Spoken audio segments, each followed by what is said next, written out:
கர்த்தருக்கு ஸ்தோத்திரம். இந்த நாளை நம்ம பார்க்க போகிற வசனம் 1 கொரிந்தியர் 8வது அதிகாரம் 3வது வசனம். தேவனில் அன்பு கூறுகிறவன் எவனோ அவன் தேவனால் அறியப்பட்டிருக்கிறான்.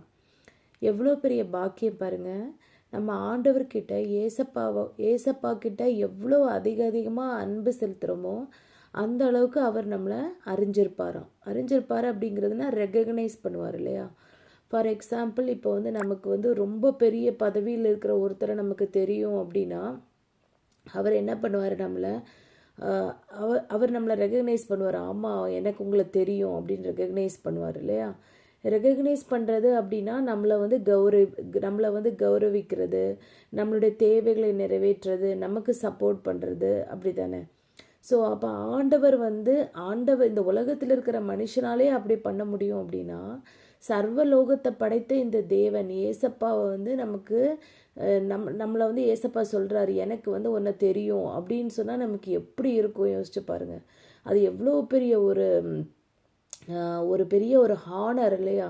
ஒரு ஹானர். ஆண்டவர் நம்மளை எப்படி உயர்த்துவார், நம்மளோட தேவைகளை சந்திப்பார், நம்ம கூட இருப்பார், நம்மளோட குடும்பத்தை ஆசீர்வதிப்பார் இல்லையா.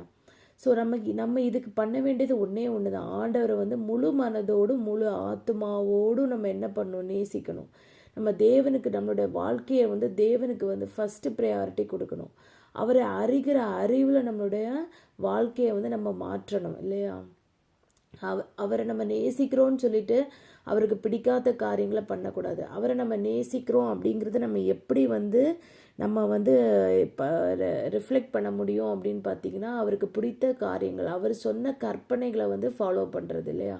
அவர் ஒருவரே தேவன். அவருடைய கற்பனைகளை ஃபாலோ பண்ணி அவருக்கு பிடித்தமாக நம்மளோட வாழ்க்கையை மாற்றும்போது நம்மளை தேவன் அங்கீகரிப்பார், நம்மளை ஆசீர்வதிப்பார், எல்லாருக்கும் மத்தியிலும் நம்மளை கனப்படுத்துவார். கர்த்தர் உங்களை ஆசீர்வதிப்பாராக. ஆமென்.